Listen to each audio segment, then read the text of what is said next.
ABC থেকে ইংরেজি শিখুন ক্লাসের আজকে হচ্ছে পার্ট 25। আজকে আমরা ইংলিশের মহা গুরুত্বপূর্ণ একটি টপিক আলোচনা করতে যাচ্ছি এবং সেটি এক পেজের মাধ্যমে পুরো টেন্সকে তুলে আনার চেষ্টা করব আমরা। তো তাহলে আপনারা যদিও দেখতে একটু হিজিবিজি লাগতে পারে, আপনারা ধৈর্য ধরে একটু পুরো ভিডিওটি দেখুন। পরবর্তীতে আমরা প্রত্যেকটাই আলাদা করে নিয়ে আলোচনা করব। তো সহজে মনে রাখার জন্য আমি পুরো টেন্সটাকে এক পেজে নিয়ে আসার চেষ্টা করছি। তাহলে আপনারা ধৈর্য নিয়ে একটু পুরো ভিডিওটা দেখার চেষ্টা করলে বুঝতে পারবেন আজকে কত বড় একটা ক্লাস আপনারা করতে যাচ্ছেন। বড় বলতে লেন্থে বড় না, অর্থাৎ গুরুত্বপূর্ণ ব্যাপারে আমি বলছি। তাহলে এক নজরে পুরো টেন্সটা হচ্ছে, মূলত আমরা জানি টেন্স হচ্ছে প্রেজেন্ট, পাস্ট এবং ফিউচার, এই তিন প্রকার, এবং প্রত্যেকটা আবার চার প্রকার: ইনডিফিনিট, কন্টিনিউয়াস, পারফেক্ট এবং পারফেক্ট কন্টিনিউয়াস। তাহলে আমরা শুরু করি এখানে যে ইনডিফিনিট, তিনটা ইনডিফিনিট একবারে আলোচনা করব। তাহলে সংজ্ঞা কি? বর্তমানে কোনো কাজ করা হয় বোঝালে প্রেজেন্ট ইনডিফিনিট টেন্স হয়। এরপর পাস্ট ইনডিফিনিটটা হচ্ছে অতীতে কোনো কাজ করা হতো বা হয়েছিল বোঝালে পাস্ট ইনডিফিনিট টেন্স হয়। ভবিষ্যতে কোনো কাজ করা হবে বোঝালে ফিউচার ইনডিফিনিট টেন্স হয়।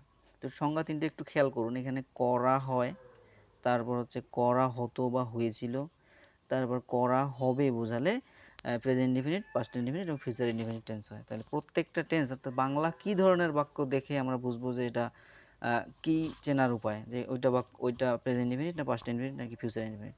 যদি বাংলা ক্রিয়ার শেষে বা বাক্যের শেষে ই, হ্রস্ব ই, অন্তস্থ অ, দন্তন্য স্বরেয় ইত্যাদি থাকে, তাহলে এই কয়েকটা ইন্ডিকেটর দেখেই বুঝবেন আপনারা যে এটি প্রেজেন্ট ইনডিফিনিট টেন্স। তারপর হচ্ছে চেনার উপায়, পাস্ট ইনডিফিনিট চেনার উপায় বাংলা ক্রিয়ার শেষে ত, তে, তাম, তেন অথবা ছিলাম, ছিল, ছিলে, ছিলেন ইত্যাদি থাকবে।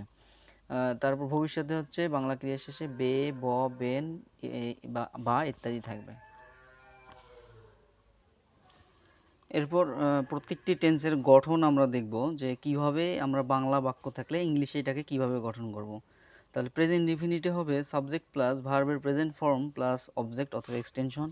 পাস্টে গিয়ে হবে সাবজেক্ট প্লাস ভার্বের পাস্ট ফর্ম অথবা ভি2 প্লাস অবজেক্ট অথবা এক্সটেনশন। ফিউচারে হবে সাবজেক্ট প্লাস শ্যাল অথবা উইল প্লাস ভার্বের প্রেজেন্ট ফর্ম প্লাস অবজেক্ট অথবা এক্সটেনশন। আমরা জানি ফিউচার টেন্সে সব সময় শ্যাল উইল বসবেই, এবং শ্যাল উইল যেহেতু একটি মডাল অক্সিলারি ভার্ব, এই কারণে আর এখানে ভি1, ভি2, ভি3 না হয়ে এটি ভার্বের প্রেজেন্ট ফর্মই হবে।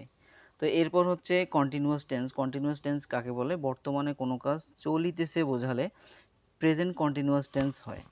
অতীতে কোনো কাজ হয়েছিল বোঝালে পাস্ট কন্টিনিউয়াস টেন্স হয়।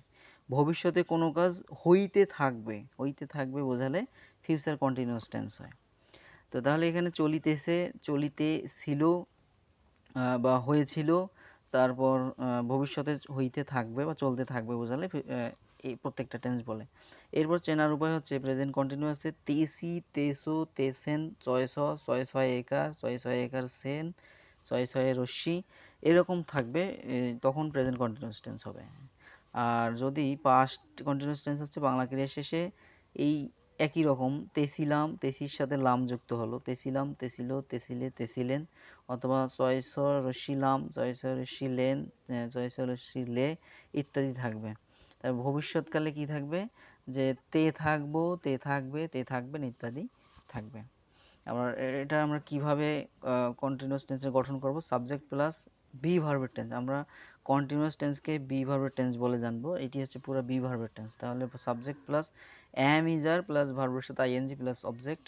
এটার গঠন হবে subject plus was, were plus ভার্বের সাথে আইএনজি প্লাস অবজেক্ট, এবং এটা হবে সাবজেক্ট প্লাস শ্যাল অথবা উইল অবশ্যই বসবে। এখন বি ভার্বের 5টি শেষ হয়েছে, এখানে অ্যাম, ইজ, আর, ওয়াজ, আর, এখানে বি নিজেই বসবে। তাহলে শ্যাল বি অথবা উইল বি প্লাস ভার্বের সাথে আইএনজি প্লাস অবজেক্ট। এর আগে আমরা দেখেছিলাম কন্টিনিউয়াস মানেই হচ্ছে ভার্বের সাথে আইএনজি, অর্থাৎ প্রত্যেকটাতেই কন্টিনিউয়াসে ভার্বের সাথে আইএনজি হবে। এরপর হচ্ছে পারফেক্ট টেন্স। পারফেক্ট টেন্স হচ্ছে কোনো কাজ এইমাত্র শেষ হয়েছে কিন্তু তার ফলাফল এখনও বিদ্যমান রয়েছে, অর্থাৎ এখনই কোনো কাজ ঘটলো, সেটার ক্ষেত্রে প্রেজেন্ট পারফেক্ট টেন্স হবে। তারপর এখানে কি দুইটি কাজ ঘটবে এবং তার মধ্যে একটি আগে ঘটবে এবং অন্যটি পরে ঘটবে। তারপর ভবিষ্যৎকালে কোনো নির্দিষ্ট সময়ের মধ্যে কোনো কাজ হবে বা হয়ে থাকবে, এরূপ বোঝালে ভার্বের ফিউচার পারফেক্ট টেন্স হবে। তাহলে এখানে কিন্তু নির্দিষ্ট সময়ব্যাপী একটু মনে রাখতে হবে, নির্দিষ্ট সময়ের মধ্যে কোনো একটা কাজ ঘটবে। এরপর হচ্ছে চেনার উপায়। পারফেক্ট টেন্সে হচ্ছে ইয়াসি, ইয়াসো, ইয়াসে, ইয়াসিন ইত্যাদি থাকবে। আর এখানে বাক্যের মধ্যে পূর্বে বা পরে এই দুটি কথা থাকবে। ইংলিশ বাক্য হলে বিফোর, আফটার থাকবে। তারপর এটা চেনার উপায় তেমন দরকার নেই। এরপর তিনটারই আমরা গঠন দেখব। আর পারফেক্ট মানেই হচ্ছে হ্যাভ ভার্বের টেন্স। পারফেক্ট মানেই হচ্ছে হ্যাভ ভার্বের টেন্স। এই হ্যাভ ভার্বের টেন্স মনে রাখবো আমরা কিভাবে? তাহলে সাবজেক্ট প্লাস হ্যাভ অথবা হ্যাজ প্লাস ভার্বের 3 নাম্বার রূপ বা ভার্বের past participle form plus object অথবা এক্সটেনশন। এখানে কিন্তু অবশ্যই হ্যাভ হ্যাজের পর ভার্বের 3 নাম্বার রূপ হয়, তাই হবে। তারপর গঠন হচ্ছে সাবজেক্ট প্লাস, এটার গঠন পাস্ট পারফেক্টের গঠন সাবজেক্ট প্লাস হ্যাড প্লাস ভি3 প্লাস অবজেক্ট প্লাস বিফোর অথবা আফটার প্লাস দ্বিতীয় বাক্য। এই দ্বিতীয় বাক্যটা কিন্তু শুরুতেও থাকতে পারে, বিফোর যদি বসে তাহলে এরকম, আফটার হলে এই পরে হবে।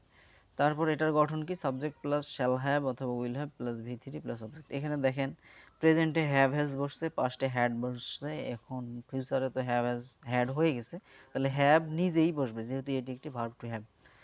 এরপর হচ্ছে perfect continuous, present perfect continuous, তাহলে কোনো কাজ অতীতকালে আরম্ভ হয়ে বর্তমান পর্যন্ত চলিতেছে এরূপ বোঝাবে। আর অতীতে দুটি কাজের মধ্যে কোনো একটি কাজ নির্দিষ্ট সময় ধরে চলছিল এরূপ বোঝালে পাস্ট পারফেক্ট কন্টিনিউয়াস টেন্স হয়। আর যেটি আগে ঘটবে অন্যটি পাস্ট ইনডেফিনিট হবে। আগে যেটি ঘটবে নির্দিষ্ট সময় ব্যাপী দুইটা কাজের মধ্যে একটি আগে ঘটবে, তো সেটি পাস্ট পারফেক্ট এবং অন্যটি হচ্ছে পাস্ট ইনডেফিনিট। এরপর ভবিষ্যৎকালে দুটি কাজের মধ্যে এখানেও দুইটা কাজ ঘটবে, একটি আগে ঘটবে এবং অন্যটি পরে ঘটবে। আগে যেটি ঘটবে সেটি ফিউচার পারফেক্ট কন্টিনিউয়াস টেন্স এবং অন্যটি প্রেজেন্ট ইনডেফিনিট টেন্স। এটি মনে রাখতে হবে, এখানে কিন্তু ফিউচার ইনডেফিনিট টেন্স নয়, এখানে হচ্ছে প্রেজেন্ট ইনডেফিনিট টেন্সের নিয়মে। তিনটারই গঠন আমরা যদি দেখি, সাবজেক্ট প্লাস হ্যাভ বিন অথবা হ্যাজ বিন প্লাস ভার্বের সাথে আইএনজি প্লাস অবজেক্ট। এখানে সিন্স ফরের একটা ব্যাপার আছে, সিন্স ফর প্লাস দ্বিতীয় অংশ বা এক্সটেনশন।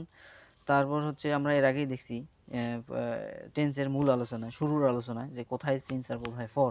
গণনা করা যায় এরকম ক্ষেত্রে হচ্ছে ফর, গণনা করা যায় না এরকম ক্ষেত্রে হচ্ছে সিন্স। তারপর অতীত এটার গঠন হচ্ছে subject plus had been plus ভার্বের সাথে আইএনজি প্লাস অবজেক্ট। তারপর এটার গঠন হচ্ছে সাবজেক্ট প্লাস শ্যাল অথবা উইলের পর হ্যাভ বিন অথবা প্লাস ভার্বের সাথে আইএনজি প্লাস অবজেক্ট প্লাস দ্বিতীয় বাক্য বা যদি থাকে তাহলে হবে। একটু লক্ষ্য করুন, এটা হচ্ছে পারফেক্ট কন্টিনিউয়াস, কন্টিনিউয়াস কথাযুক্ত টেন্স, অর্থাৎ অবশ্যই ভার্বের সাথে আইএনজি যোগ হবে। এরপরে একটা কথা স্কিপ করে গেছি আমি, সেটা হচ্ছে প্রেজেন্ট ইনডিফিনিট এবং পাস্ট ইনডিফিনিটে আমাদের কোনো মূল গঠনে সাহায্যকারী ভার্ব নেই। এগুলোতে যদি আমরা প্রশ্নবোধক বা নাবোধক করতে চাই তাহলে এটিকে আমাদের অবশ্যই কি করতে হবে, ডু ডাজ অথবা ভার্ব টু ডু এর সাহায্য নিতে হবে। প্রেজেন্টে হবে ডু ডাজ এবং পাস্টে ডিড এর সহায়তা নিতে হবে। তো এক নজরে টেন্স, এটি ছিল আমার এক নজরে টেন্সের আলোচনা।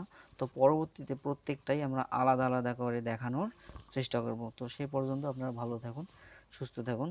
তবে পুরোটা যদি একবারে আপনারা নিজেরাও একাধিকবার লিখতে পারেন তাহলে এটা আজীবনের জন্য খুব ভালোভাবে মনের মধ্যে গেঁথে যাবে। আশা করি টেন্স নিয়ে পরবর্তীতে আর কোনো ঝামেলা হবে না।